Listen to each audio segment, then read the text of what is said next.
Hey y'all, hey, it's your girl Danny. Welcome back to my corner room with God. I pray you guys are blessed and having a great day. So it is a little late. Before I go to sleep, God gave me this message. And so I'm gonna go ahead and release this. I pray that it locates all those who it is intended for. This message is not for everyone. This message can only serve as a confirmation as to what the Lord would have been ministering to you one-on-one in your intimate time with Him alone. So again, make sure you check this fruit. And please do not take a hold of any word unless it is something that God has given you confirmation for and would have already been speaking to you about. Okay. I just really wanted to make sure I said that. All right. So let's go ahead and get into it. God has me in Genesis chapter 50. And what He was placing on my heart is for whoever this message is for, there was something that God asked you to walk away from, something that God asked you to let go of, leave behind, and move forward. So whether that is a relationship, whether that is a friendship, whether that is a job, whether that is whatever that thing is, you fill in the blank. I don't know you guys' lives, so I'm not exactly sure what particular that thing is that God told you to leave behind and let go. And so there was an instruction that was given to you. And what He's saying is that you follow the instruction and that you obeyed His voice. The time of mourning that situation is over. The time of, how can I say, like remembering and holding on to is over. Like there was a time period for that. Like God always says, there's a time for this and there's a time for that. I can't remember the scripture to that, but if you know it, please place it in the comment section below. But there was a time period of mourning the loss of this thing that God is freeing you to move forward, and it's time to go. It's time to move forward. And there was a time period of mourning, and you've gone through that time period, and now He's saying it's time for you to move forward and let it go. For He says here in chapter 50 in Genesis, let's start from verse 1 and then we can jump to verse 3. So it says, Then Joseph fell on his father's face and wept over him and kissed him. Verse 3, 40 days were required for him, for such are the days required for those who are embalmed, and the Egyptians mourned for him 70 days. Okay. So again, in verse 1 in chapter 50, it said Joseph fell on his father's face and wept over him and kissed him. So that lets me know that whatever this thing is that God has allowed you the allotted time, so to speak, to like mourn and to feel the loss of and to prepare yourself to move forward. There was a time period, and this is somebody who was near and dear to you, obviously. This is something that was precious to you, someone that you loved. I genuinely really feel like it's some kind of relationship that you had to let go of. You had to let die. You had to let you had to let it go for whoever this is for. So again, chapter 50, verse 1, it says, Then Joseph fell on his father's face and wept over him and kissed him. Verse 3, 40 days were required for him, for such are the days required for those who are embalmed, and the Egyptians mourned for him 70 days. So there was a time period that they mourned for their loss. It said 70 days. Okay, so 70 days. And then after that, he moves forward with the instructions that was given to him by his father, which was, he says here in verse 5, My father made me swear, saying, Behold, I am dying in my grave, which I dug for myself in the land of Canaan. There you shall bury me. Now therefore, please let me go up and bury my father, and I will come back. So there was an instruction that his father had left for him, like he wanted to be buried in a specific place, a grave that he already dug. Okay, so there was some type of instruction God is giving you in regards to how to go about the last things to do and letting this relationship go.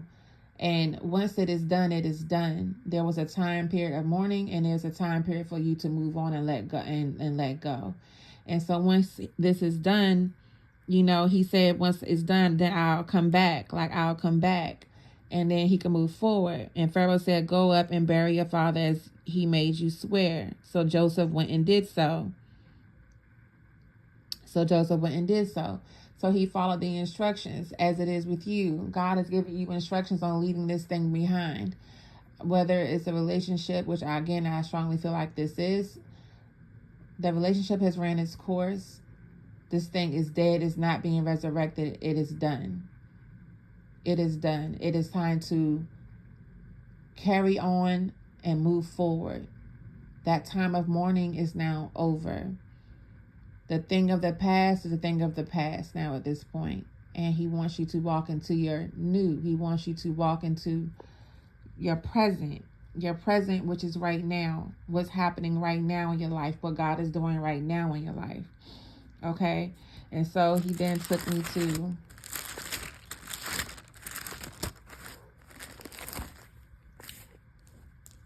chapter 22 in Genesis, verse 18. So it says, in your seed, all the nations of the earth. I'm sorry. Let me put that here. My bad, you guys. In your seed, all the nations of the earth shall be blessed because you have obeyed my voice. God is pleased that you have done what he has asked you to do. He asked you to let go of something, to allow it to die. You followed the instructions. You mourned over it. You followed the instructions, and now we're here. He's pleased with what you're doing. He's saying that you have obeyed his voice. And because of that, you are now in position. Everything is now coming into order. Like, because you have done what God has told you to do, things can move forward in the way that they're supposed to. All things are coming into alignment because you're going to be where you're supposed to be. You're going to be in the right place at the right time to receive what God has for you. Okay, and so he took me to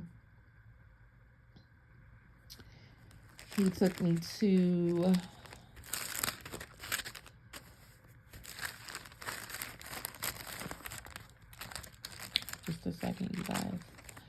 He took me to chapter 19, verse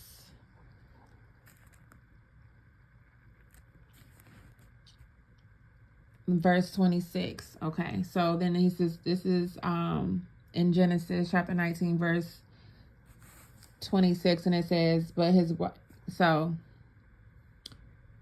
what he's saying is, don't look back, right? This is what God is saying. He's saying, don't look back. Don't look back. It's time for you to leave that place now. It's time for you to up and leave. It is time for you to move. You are going in the right direction. Things are coming into alignment. Do not look back, for he says, if you look back, that's when things will, then you become no longer in alignment to what God is doing for you. You become no longer in the right place at the right time. For he says in verse 26, where his wife looked back behind him and she became a pillar of salt. So God is saying, don't become the pillar of salt. Go where I'm telling you to go. Don't be afraid. Continue to move forward. There's nothing behind you. There's nothing, everything behind you, it has been destroyed. Thank you, Jesus. Everything behind you has been destroyed. Everything behind you no longer requires your attention, no longer requires for you to hold on to it, so to speak. So continue to move forward. There's nothing left behind you. Don't turn into a pillar of salt. Okay, so then he took me to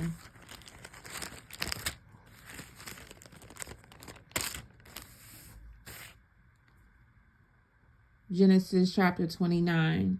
And this is where Jacob meets Rachel. And if you read this story, which I highly, I pray that you guys are just do your homework and read the chapter, okay? Simple. But this is where it's talking about Jacob meeting Rachel. And if you read the story, it tells you between chapter 29 verses 1 going all the way down to hold on, my cat is meowing. Verse 11. But if you read all of this, it just explains how Jacob is in the right place at the right time, and Rachel comes out at the right time. Like everything, he goes where he is sent. He ends up going where he is sent. And when he goes on this journey, he gets to where he's going. And it was like, okay, I'll read a couple of scriptures because I just feel like I feel a nudge to do so. So let me just go ahead and do it. So it says here,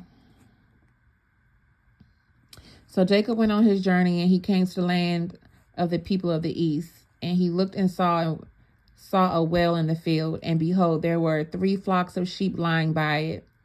For out of that well they watered the flocks. A large stone was on the well's mouth. Now all the flocks would be gathered there, and they would roll the stone from the well's mouth, water the sheep, and put the stone back in its place on the well's mouth. And Jacob said to them, My brethren, where are you from? And they said, We are from Haran. Then he said to them, Do you know Laban, the son of Nahor? And they said, We know him. So he said to them, Is he well? And they said, He is well. And look, his daughter Rachel is coming with the sheep. Then he said, Look, it is still high day. It is not time for the cattle to be gathered together. Water the sheep and go and feed them. But they said, We cannot until the flocks are gathered together. And they have rolled the stone from the well's mouth. Then we water the sheep. Now while he was still speaking with them, Rachel came with her father's sheep, for she was the shepherdess. And it came to pass when Jacob saw Rachel, and daughter of Laban, his mother's brother, and the sheep of Laban, his mother's brother, that Jacob went near and rolled the stone from the well's mouth and watered the flock of Laban's mother's brother. Then Jacob kissed Rachel and lifted up his voice and wept. And Jacob told Rachel that he was her father's relative, and that he was Rebekah's son. So she ran and told her father. All this is talking about when they do meet. But it was almost like at that set point in time, because exactly like how it says, before he could even finish speaking, she was coming out. Now verse 9, now while he was still speaking with them, Rachel came with her father's sheep, for she was a shepherdess. Things were already in alignment. He had went to where he was sent to, and everything, because he was where he was supposed to be, everything was already in alignment. Everybody was in position to where they needed to be in order for him to receive, in order for him to be able to even see Rachel. I hope this is making sense.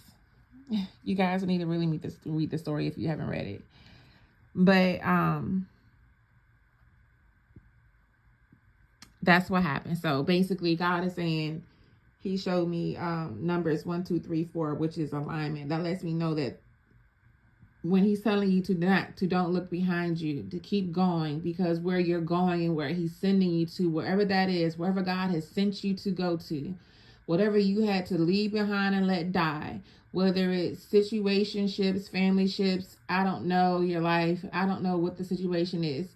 It was something that you cared about. It was something that you loved. It was something that you didn't want to let go of.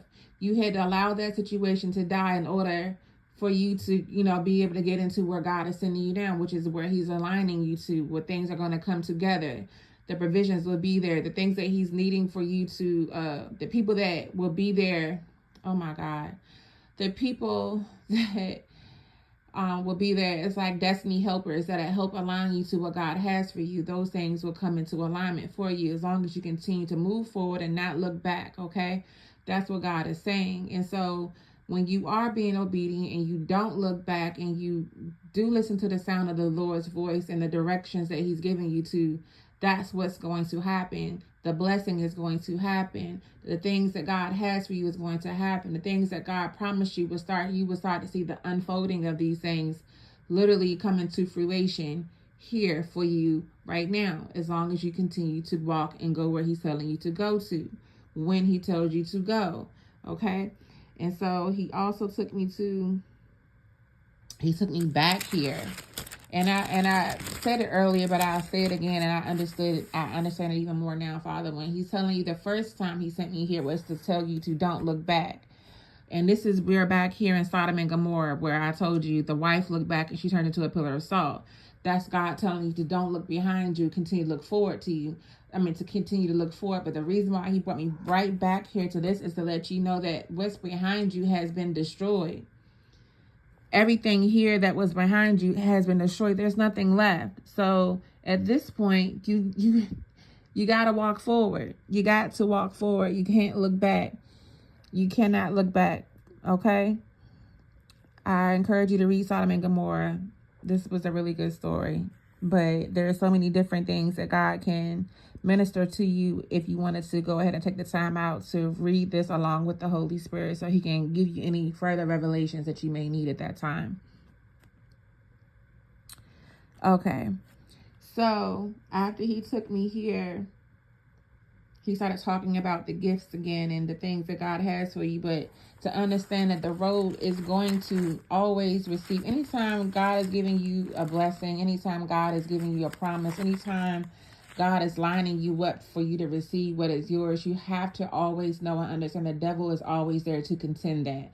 The devil is going to always be there to combat, to be that silent voice in your head that's going to plant seeds of doubt, that's going to plant seeds of hesitation, and did I really hear the Lord correctly, and all these things. That's what and so when he takes me here and we're talking about we are in Exodus chapter 9, okay? And we're talking about like Pharaoh and how Pharaoh has them in bondage.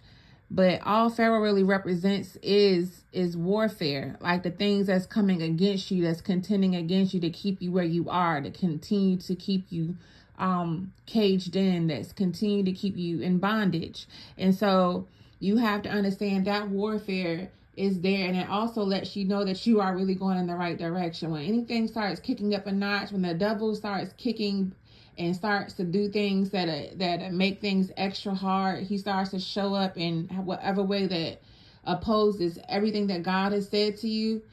That's the devil trying to steal your blessing. That's the devil trying to discourage you. That's the devil trying to test. It's like he's there. It's like he wants to steal, because the devil comes to do what? 3 things, right? Kill, steal, and destroy. Kill, steal, and destroy. So if the devil can come along to steal whatever the Lord has for you, that's what his job is to do. But your job is to stand 10 toes down on whatever it is that God told you to do. If God is telling you this is the time, this is the moment when I'm telling you, all you gotta do is walk into this door. Walk into this door, you will find favor, you will find the provisions, you will find the people who are there to help you along your way. You will find, all these things are there waiting for you. That blessing, that gift that you're waiting for, that thing that you've been waiting for, that moment is right here. But you got to know that the devil is going to be there to contend it. You have to be able to fight that back. You got to be able to take what is yours. And he took me. So, of course, if you read this, we're talking about the plagues and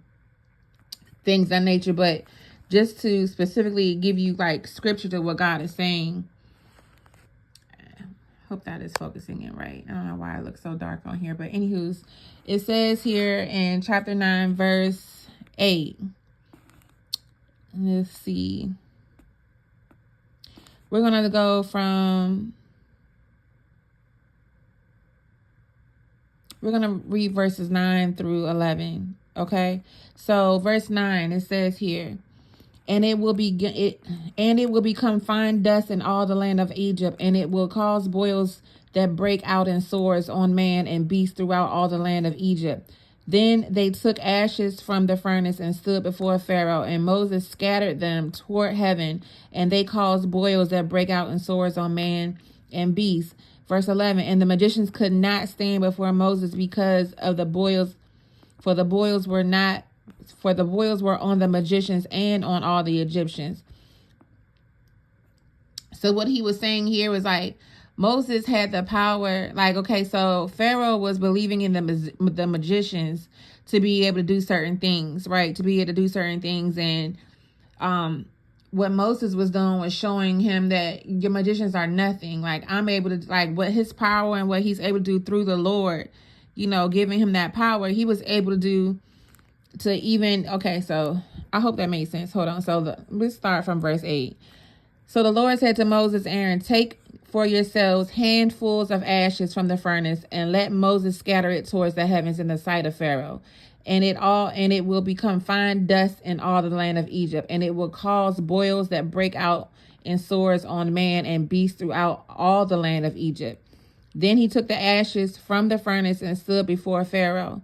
And Moses scattered them toward heaven, and they caused boils that break out in sores on man and beast. And the magicians could not stand before Moses because of the boils, and the boils were on the magicians and on all the Egyptians. So on the magicians and the Egyptians. Meaning, you can go to whatever soothsayer you want to go to. You can go to whatever kind of, you know, I don't know what you call them people right now. It's kind of late. All those magicians to try to help you in any way you want to, but their power is nothing like God's. Its power is nothing like what God can do. And he's given that power to Moses to show them in the land, like, you know, look, if you don't let my people go, I will do this and I will do that. And not even your magicians could stand up against me. Not even your magicians could counteract what we're going to do, what God is going to be able to do to you. You get what I'm saying? I hope this makes sense. And so what I'm talking about is how the devil can't touch you. But if you allow him access to take away the promise, whatever, by continuing to straddle the fence, by continuing to go back and forth with your belief that God tell you this thing or not, you have to believe what God told you, because again, the devil is going to come and try to steal that. But what you do is you stand 10 toes down, you do not waver, and you believe and have faith in what God has told you to do and the things that he's promised you. And when you do that, he took me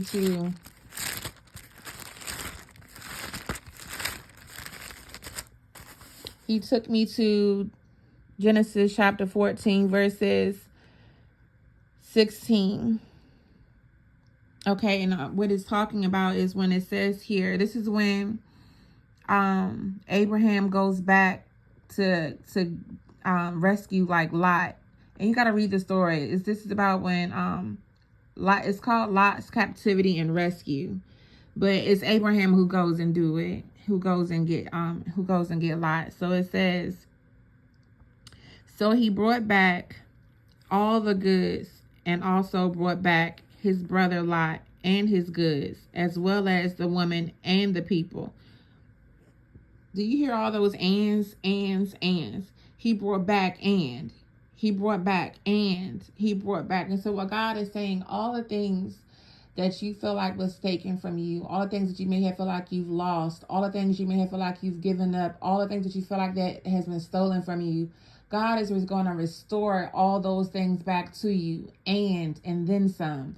And it was just so many ands. Take a look. Again, it says, so he brought back all the goods. That means, so all the goods, he brought back his family, his friends. He brought back his kinfolk, which was Lot.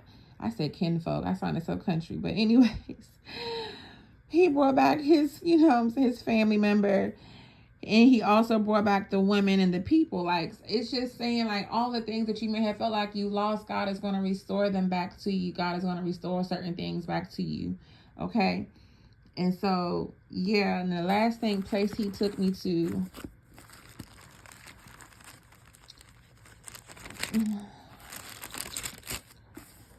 was where it says Jacob settles in Goshen.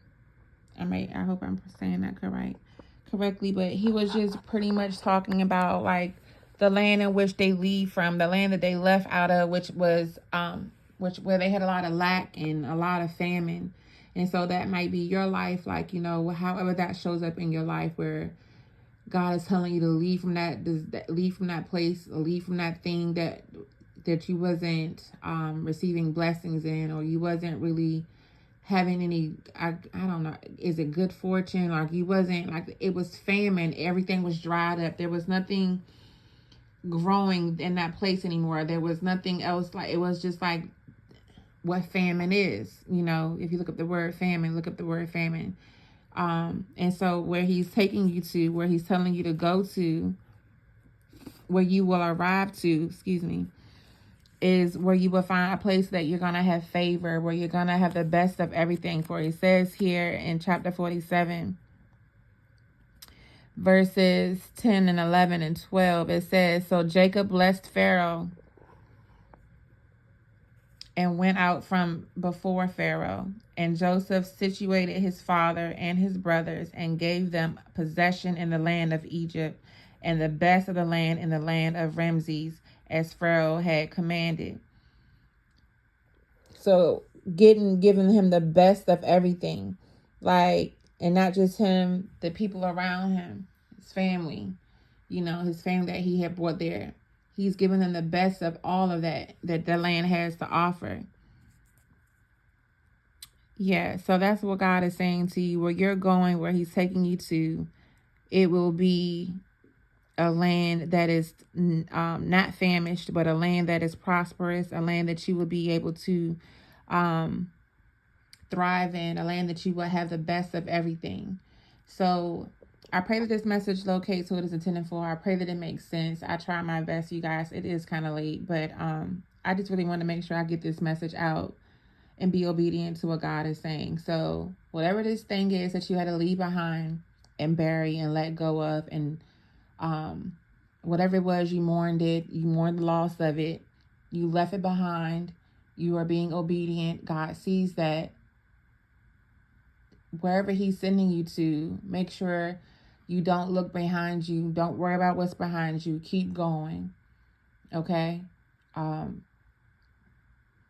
Continue to make sure your faith is still in what God has promised you, because where he's taking you is what he's taking you to a place to where he's promised you. And whatever that thing is that God promised you, this is the time. This is the time to seize what he's talking about, because there are opportunities, and these are doors that open for you, that he wants you to walk through these open doors, as these are doors that are particularly for you. The things are in alignment, they have been aligned for you.